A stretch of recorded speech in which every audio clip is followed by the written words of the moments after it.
I'm Jose Ferrer, your host for Africa, Cape Town to Cairo, the fascinating documentation of an unusual adventure shared by 36 American families. What makes this particular journey so extraordinary is that these 106 people wanted more than just a superficial look at Africa. They wanted to become intimately involved with the Dark Continent. This is why they decided to drive from Cape Town, South Africa to Cairo. Today you'll share both their trials and their triumphs. Everything you're going to see is true, for this chronology was filmed just as it happened, day by day. They were swallowed by mud in the Congo.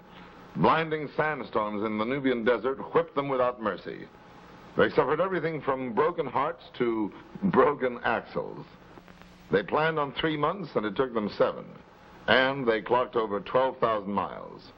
A four-wheel drive truck was their means of locomotion. A travel trailer hitched to the back was their only home for the better part of a year. These adventurers call themselves the Airstream Caravanners. They are an informal group of travel enthusiasts taken from many different walks of American life. They're teachers, farmers, businessmen, some are retired. The oldest member of the party was 85 years old, Dr. Monroe. The youngest, little Susan Frosh, only 6.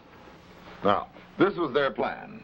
From the rendezvous point in Cape Town, they would head north to Durban, then through Rhodesia and the Congo up to Ethiopia, then across the Nubian desert, up the Nile, and so to Cairo.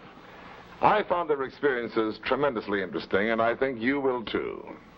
This, then, is their story. Early in July, 106 men, women, and children, equipped with 36 cars and trailers, left Cape Town with light hearts and high spirits on the first leg of their impossible journey. The air was warm and pleasantly spiced by soft breezes from the Indian Ocean. Their appetites were sharpened by the sea air, and they arrived at the Highgate Ostrich Farm just in time for breakfast. 1 egg fed 16 of them.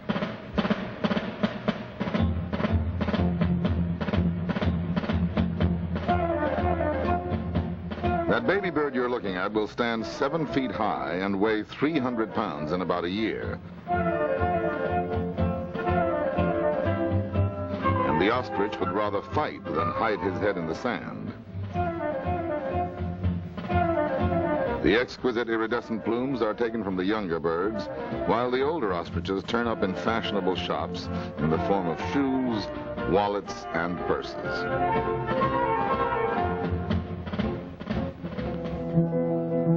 Winding back roads revealed the penetrating eyes and the shy smiles of the African youngsters who would gather to watch, from a safe distance, the most extraordinary procession any of them had ever witnessed in their short lifetimes.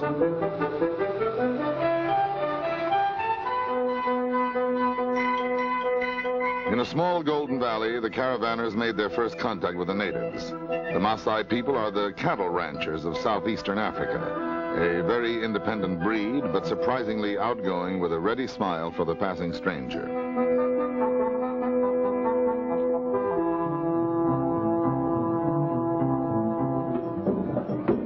The caravanners set up camp for a few days in a large field on the outskirts of the city of Durban. This was immediately followed by a mass invasion of Zulus. Men and women poured into the camp and danced for 6 straight days. The decorative beads these women wear across their chests convey a message to the man of their choice. If she should choose to exercise her woman's prerogative and change her mind, she needs only to rearrange the beads.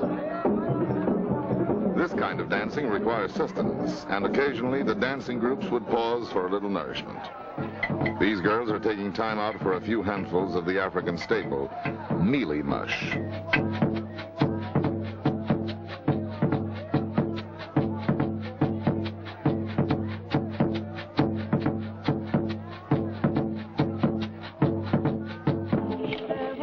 When the women concluded their dances, the Zulu men took over.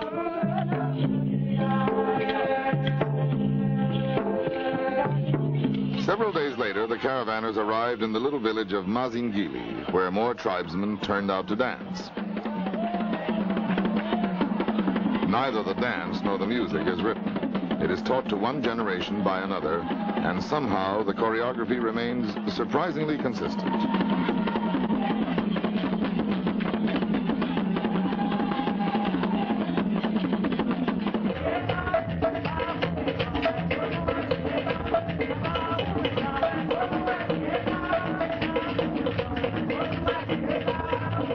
The first impression here was that this fellow was simply having a temper tantrum, but in reality you are watching a highly serious and strenuous dance performed only by the most hardy and masculine members of the tribe.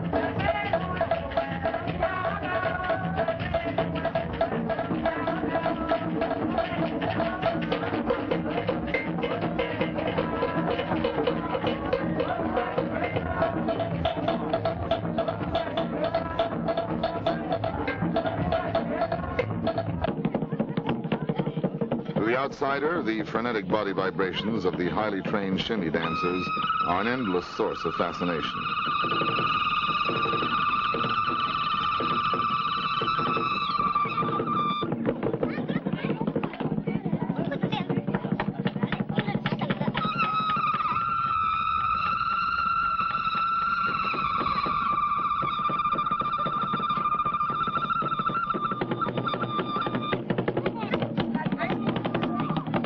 Notice the incongruous variety of headgear on these tribesmen as they pass in front of you.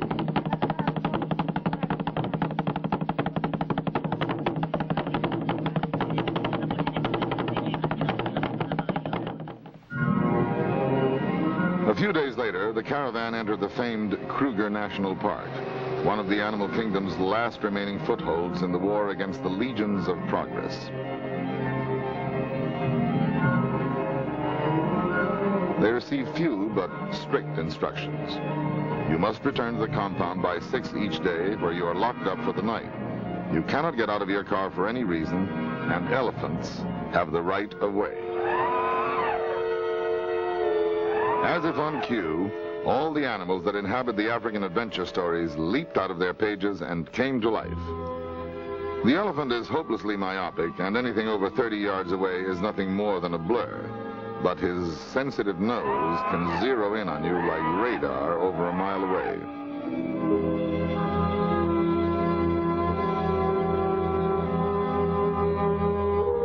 The giraffe is a marvelous creature to watch.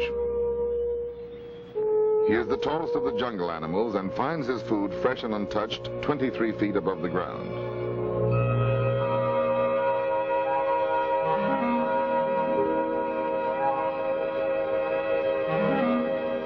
Of course, he is also the furthest away from a cool drink of water.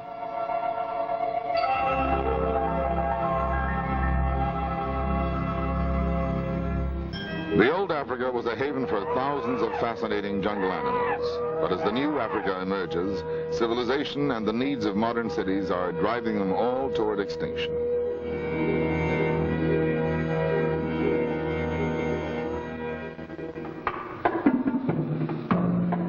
One week later, in the pale amber light of late afternoon, the caravan was nearing the Rhodesian border. They planned to spend several days parked beside the fabled Victoria Falls.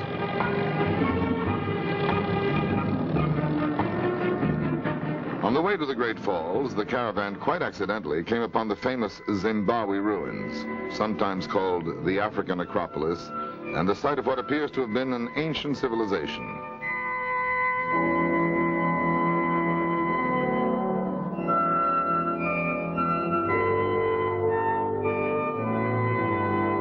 The Zimbabwe ruins were uncovered by an American in 1868, and archaeologists still argue as to their origin. Huge and silent, these imposing remnants of the past guard their secret from curious outsiders, although the detective work still goes on. An unknown people built this fortress of solid granite blocks without the use of mortar, and yet they have defied the ravages of the past 900 years.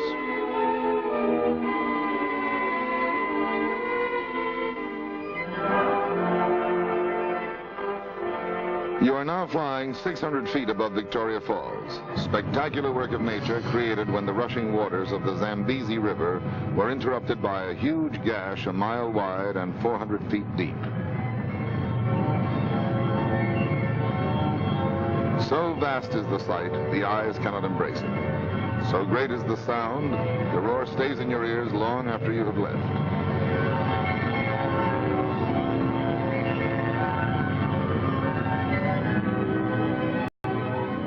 The caravan now turned toward the heart of the dark continent, the Congo.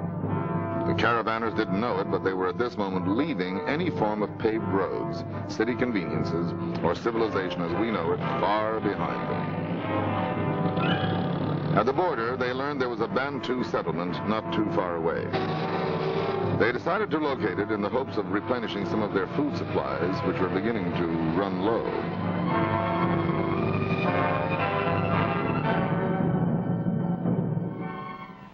These women are preparing the main staple of their diet. It's a form of cassava and rather versatile. The outer part is so poisonous, hunters use it on their spears and arrows. If scrubbed clean, however, it is safe to grind into mealy mush. The caravanners who had the courage to try it will tell you it isn't really too bad. Jungle drums thumped out the message that strangers were approaching, and the caravan was met by delegations like this one all along the way. The villagers gathered in great numbers to get a good look at these odd strangers. The Bantus turned out to be quite friendly and hospitable people, led by an English-speaking chief who wore a black turban adorned with white seashells. The caravanners were greeted with the word jambo, a word like aloha that means hello, goodbye, good luck, or anything else you please.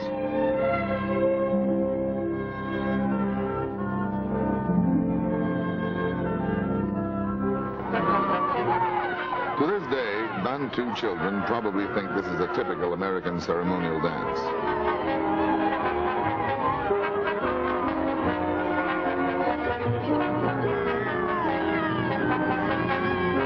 The caravanners did some trading, left a few small gifts, and departed amid shouts of Jambo, Jambo.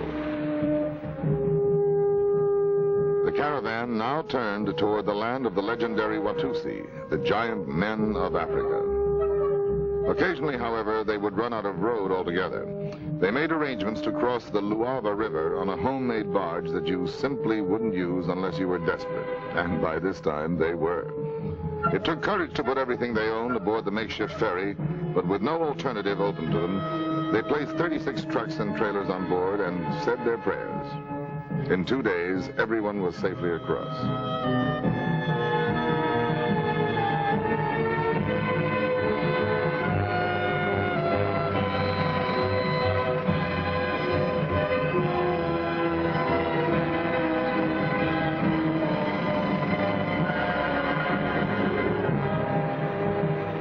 It seemed to take forever, but at long last the caravanners pulled in to make camp in the land of the Watusi. Almost at once, the Watusi began to perform one ceremonial dance after the other, each more fascinating than the last.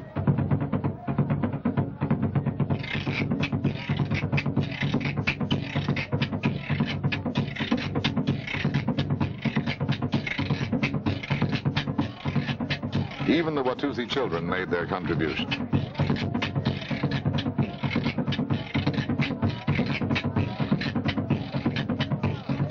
This old man is chasing away evil spirits. For the little children, he looks pretty evil himself.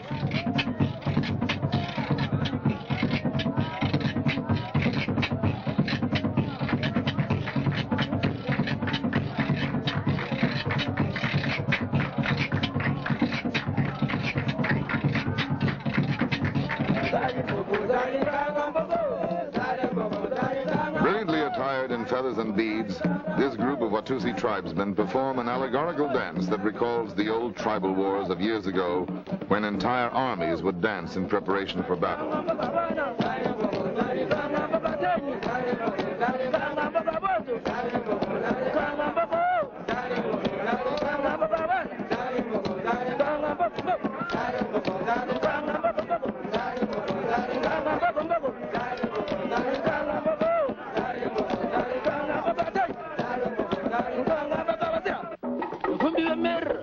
Looking as menacingly as he knew how, the local witch doctor decided to drive out evil spirits.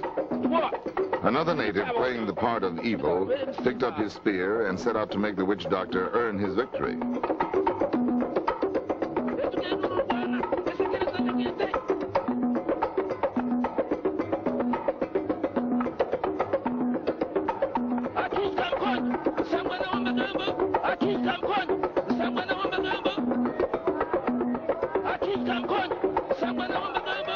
One cannot help but think of the Watusi as fearless warriors, invincible lion hunters who encounter all the savage animals, and yet look what happened when one of the caravanners approached them with his little poodle.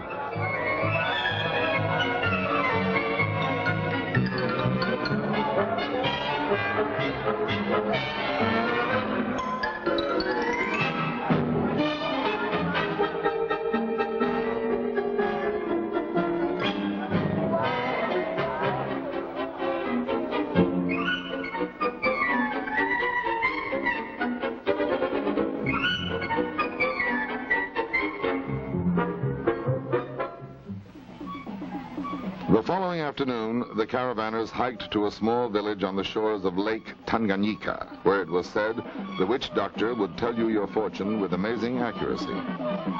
They arrived to the plaintive moans of an ancient horn, punctuated by the rhythmic chanting of the Rundi people who were in the midst of celebration.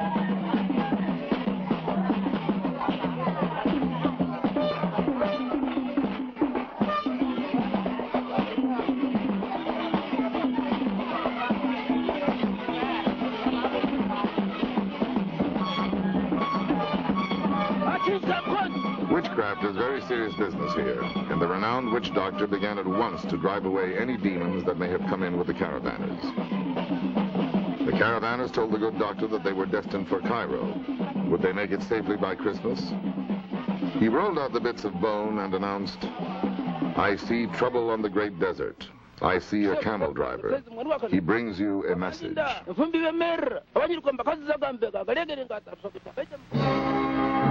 A few miles outside the village, a tall warrior armed with a spear stepped into the road and stopped the entire caravan. As it turned out, he was a friendly fellow who spoke some English and, along with some sign language, gave the caravanners directions to the land of the Pygmies.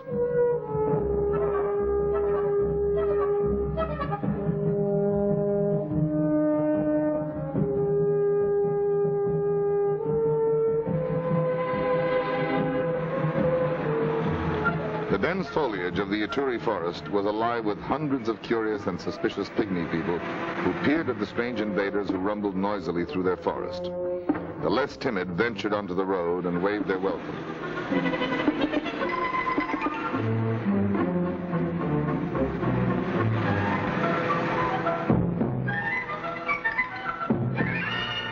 No sooner had the caravan come to a stop than they were surrounded by the little people who obviously don't get a lot of company.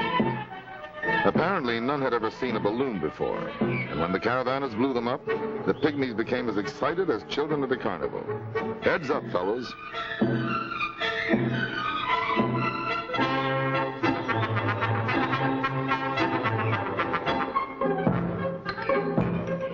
The little people led the caravanners into their village, which consists of a ring of huts, each facing in what the occupant considers to be a lucky direction.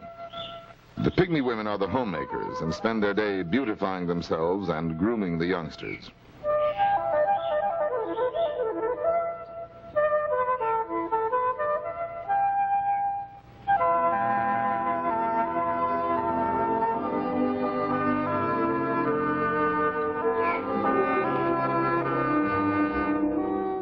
Pygmy children are the same as children all over the world. Show them a tree and they want to play Tarzan. This little fellow decided it was time for his midday repast and couldn't be bothered. Pygmies have a relatively short lifespan. This old man is probably 45 or 50 years old, and that is about the limit here. Pygmy men are excellent hunters. They get their tools from the neighboring Bantu, who are under the impression they own the Pygmies, and trade their crude weapons for fresh game.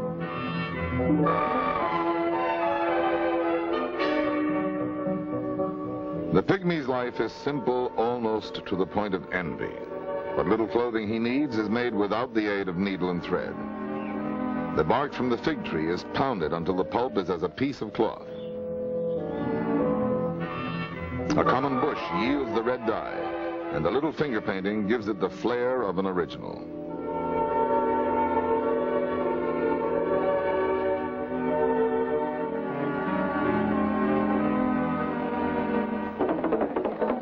Pygmies have an infinite variety of dances for every occasion. Each is singularly expressive. The dance you are now watching is a fertility ritual, but they also have dances to improve their hunting or to eliminate a bolozi, an evil spirit that hides inside the body and is greatly feared by all Pygmies.